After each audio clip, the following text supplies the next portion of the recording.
A 5-game sweep. Oh my goodness. Double digits. Just complete blowout.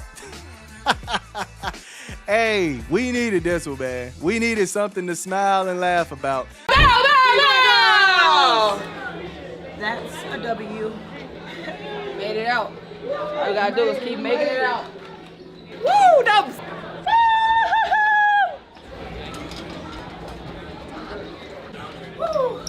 What if I told you that the so-called rivalry between Angel Reese and Caitlyn Clark wasn't just overhyped, it was flat-out embarrassing? The Chicago Sky, with all their noise, hype, and supposed star power, just got handed 5 straight losses by the Indiana Fever. And get this, Caitlyn Clark didn't even play in any of those games. Yep, that's right, 5 games, no Caitlyn, and the Fever still made Chicago look like a punching bag. This wasn't just a loss, this was a statement. So, let's break down exactly how one of the most hyped matchups in the WNBA turned into one of the most humiliating runs in recent history. You might think a starless Indiana squad would fold, but instead, they took it to Chicago in ways no one expected. The truth is, this rivalry was never about 2 teams fighting for dominance. It was about a team showing that they don't need a superstar to make their mark. And Chicago, well, they just got exposed for all the wrong reasons. Let's rewind for a moment. Chicago went into this season with a ton of hype. Caught off guard by Angel Reese's public comments. The Sun-Times spoke with Sky veterans who were surprised by Reese's recent comments. A player-only meeting was held Wednesday to address it. Let's take a look at some of the quotes. Ariel Atkins, somebody who stood up for Angel Reese, somebody who held Angel Reese down. She is livid. Ariel Atkins addressed Reese directly, while Rachel Banham and her teammates voiced everything she felt. At this point, she's more resigned. I think I just really don't care. She said, I'm so over all of this shit. If I was younger, it would have affected me more, but I'm grown and I just don't care. For a player often called the heart of the locker room, though there's a part of her that does. Wow. Angel Reese, the centerpiece of their squad, was supposed to be the face of the franchise. On the other side, you had Caitlyn Clark, the star player for the Fever, and the build-up to this matchup was massive. Everyone wanted to see the rivalry unfold at the professional level, especially after their fiery college battles. Fans were already drawing parallels, the unstoppable Angel Reese versus the undeniable Caitlyn Clark. It was supposed to be the storyline of the season. But here's the thing, the rivalry was all smoke and mirrors. The real shock came when Clark was sidelined, leaving Chicago with no excuses. Instead of capitalizing on their supposed advantage, Chicago's roster just couldn't keep up. The Fever didn't need Clark to make a statement. They didn't even need to play perfect basketball. What they did need, energy, teamwork, and a relentless drive to expose the cracks in Chicago's game. The big question everyone's asking, how did Chicago fail so badly when they had every opportunity to step up? From the very first game, the writing was on the wall. Chicago, filled with hype and expectations, came out flat, and Indiana wasted no time taking control. The Fever didn't just win, they demolished the Sky, setting the tone for what would be a long, painful series for Chicago. Despite Angel Reese's star status, it was clear that Chicago had no answer to Indiana's relentless pace, and it wasn't even close. The final score wasn't a close contest, it was a statement. By Game 2, things only got worse. Chicago tried to hang on, tried to pretend they had a shot, but it was the same story. Indiana controlled every facet of the game. Chicago's offense struggled, their defense collapsed, and the scoreboard told the tale, another blowout. And in Game 3, things didn't change. The Sky couldn't catch a break, and the Fever were in full swing, forcing Chicago to dig deeper into a hole they couldn't escape. The Sky's few bright spots couldn't mask the ugly truth. They were getting crushed, and no adjustments were being made. While Chicago was scrambling to find answers, Indiana's key players stepped up in a big way. Kelsey Mitchell was nothing short of spectacular, pouring in buckets and controlling the game with her aggressiveness. She wasn't just scoring, she was running the show, making assists, locking down on defense, and doing everything it took to dismantle the Sky. Then there's Aaliyah Boston. Her mere presence in the paint made Chicago look lost. Even when she wasn't putting up huge numbers, she was shutting down any hopes Chicago had of finding a rhythm. Natasha Howard, once invisible, finally remembered who she was. Against Chicago, she found her groove, finishing with 18 points, rebounds, steals, and basically everything else needed to put Chicago out of their misery. The message from Indiana: we don't need miracles, we just need to play our game. Chicago, on the other hand, was left grasping at straws. Without any real leadership or a coherent game plan, Their performance only got worse as the series went on. Every game felt like a repeat of the last no answers, no solutions, just blowouts. Now, let's talk about Angel Reese. With all the hype and drama surrounding her, many thought her absence would rally the Chicago Sky. If anything, it should have been the perfect opportunity for the Sky to step up and prove they didn't rely on one player to succeed. Instead, sure, you can talk about Reese's fiery attitude, her on-court presence, and her ability to spark the team. But when she wasn't there, Chicago's flaws became glaring. Angel Reese brings something intangible, a fire, a grit, a drive that at least keeps the team competitive, even when things aren't going their way. Without her, Chicago was a shell of a team.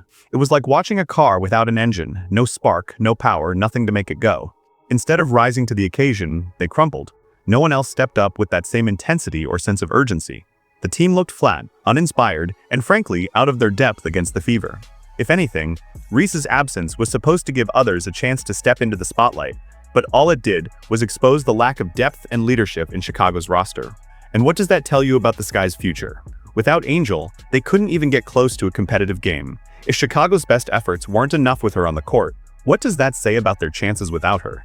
This wasn't just a blow to their season, it was a glaring reality check that left Chicago with nothing but questions. Now, let's flip the script. While Chicago's game plan fell apart without Angel Reese, Indiana showed something truly special: teamwork. They didn't need Caitlyn Clark, and they didn't need to play perfect basketball. What they did need, each player stepping up, taking ownership, and executing with confidence. And that's exactly what they did. Kelsey Mitchell emerged as the standout, coming out with a vengeance every single game. She didn't just score, she controlled the tempo. From deep shots to clutch assists, Mitchell was everywhere, turning Chicago's defense into a revolving door. She played like someone who had something to prove, and with every bucket she dropped, it felt like she was sending a message. This is my game now. But Mitchell wasn't alone. Aaliyah Boston, who's still early in her career, was a force in the paint. Even on nights when she wasn't the team's leading scorer, her physical presence completely changed the dynamics of the game. The way she dominated the boards and shut down Chicago's inside game was enough to rattle any team. And when the game got rough, Natasha Howard found her stride. After weeks of looking out of sync, she showed up with 18 points and filled up every stat sheet. She was the player Chicago fans hoped to see all season. Too bad it was against them. And let's not forget the supporting cast. Lexi Hull brought intensity with her defensive energy, while Odyssey Sims played with the kind of grit that wore down Chicago's already fragile defense. Ariel Powers, not always the headline maker, brought fire off the bench, playing like someone who wanted a permanent spot.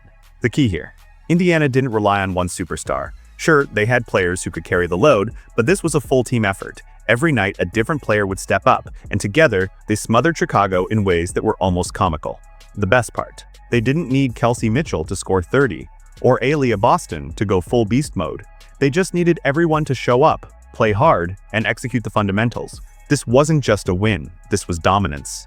And it wasn't just about winning the game, it was about making a statement. Indiana doesn't need Caitlyn Clark to beat you. They're coming, with or without her. Now, let's talk about the chaos within Chicago's locker room. It's no secret that things weren't smooth behind the scenes, and it only got worse as the losses piled up.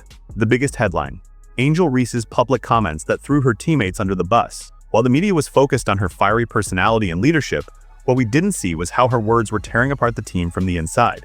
The Sky, instead of rallying together, became a battleground of frustration, and the locker room started to fracture. Ariel Atkins, once considered the heart and soul of the team, was visibly fed up. She was one of the few veterans still trying to hold things together, but after the drama sparked by Angel Reese, even she had enough. In a rare moment of honesty, Atkins said, "I'm so over all of this." If it was earlier in her career, it might have bothered her more, but now she was just tired. And who could blame her? Between the constant finger-pointing and lack of accountability, the Sky had become a circus. Why? Then there's Rachel Banham, who played 26 minutes in one game and didn't score a single point. That's just not WNBA-level basketball. For a team that was supposed to be contending, performances like that were unacceptable. With the whole roster underperforming, Angel Reese's outburst did nothing to help. In fact, it just seemed to make things worse. The Sky's locker room was less of a team and more of a soap opera, and it was clear that no amount of motivational speeches could fix it. The Fever, on the other hand, didn't just expose Chicago's weak play on the court. They exposed their fractured culture off the court. While Indiana's players worked as a unit, Chicago's players were too busy arguing with each other, pointing fingers, and dealing with personal drama. In the end, the locker room dysfunction was just as damaging as the basketball itself. And when you're dealing with that kind of chaos, it's no surprise you get embarrassed on the court. Let's face it, the so-called rivalry between Chicago and Indiana was nothing more than a marketing gimmick, and the results speak for themselves. The hype around this matchup was intense. Caitlyn Clark versus Angel Reese, the two most talked about stars in the WNBA. Fans, the league, and even the media built it up like it was going to be Mayweather versus Pacquiao. But in reality, it was more like watching a mismatch where only one team showed up to play. Chicago's front office thought they had the perfect formula. They had Reese, the player who could draw headlines, and they pinned all their hopes on her. They hyped up the rivalry, sold tickets, and pumped out merchandise like this was going to be the game changer for the Sky. But here's the problem. When it was time to back up the hype, Chicago crumbled. Worse yet, they didn't just lose, they were humiliated, game after game, in front of a national audience. Meanwhile, Indiana didn't care about the hype. They didn't need a narrative to fuel them. They came out, played with heart, and proved that basketball is more than just two star players going head-to-head. It's about depth, chemistry, and execution. And the Fever showed all of that, while Chicago's roster melted down under the weight of expectations. So, what does this tell us? The rivalry wasn't real. It was a creation, a storyline built on a foundation of marketing hype. What really happened was one team, Indiana, taking care of business and putting Chicago in its place. When one team wins 5 straight without needing their star player to show up, that's not rivalry. That's domination. And frankly, that's something Chicago fans are going to have a hard time accepting.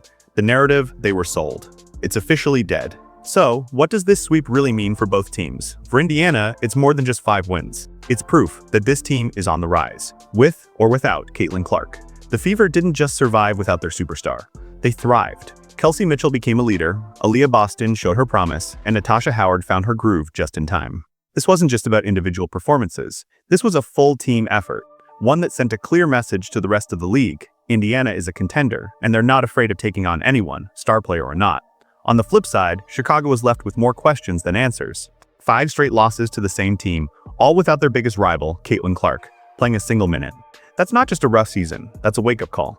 The Sky's roster is full of talent, but without chemistry, leadership, and a clear game plan, they're simply not going to compete at the highest level. Chicago's biggest mistake wasn't just relying on Angel Reese, it was failing to build a cohesive, winning culture around her. Now, with the season this embarrassing, it's clear they need a complete overhaul, a fresh start that focuses on team chemistry, leadership, and depth. And as for the so-called rivalry, well, it's been exposed for what it truly was, an overhyped, overmarketed spectacle that never had the legs to stand on. The real story here is that Indiana, without Clark, showed the world they're ready to take on the big dogs. As for Chicago, they've got a long road ahead to fix their fractured locker room, rebuild their roster, and regain the trust of their fans. But one thing's for sure, the Indiana Fever just made history. They didn't just beat Chicago, they exposed the flaws of a team built on hype and left them reeling. And as for the Sky, well, they can look forward to a long off-season of rebuilding and reflection. Because when the dust settles, the record books will remember this sweep. And that's a tough pill for Chicago fans to swallow.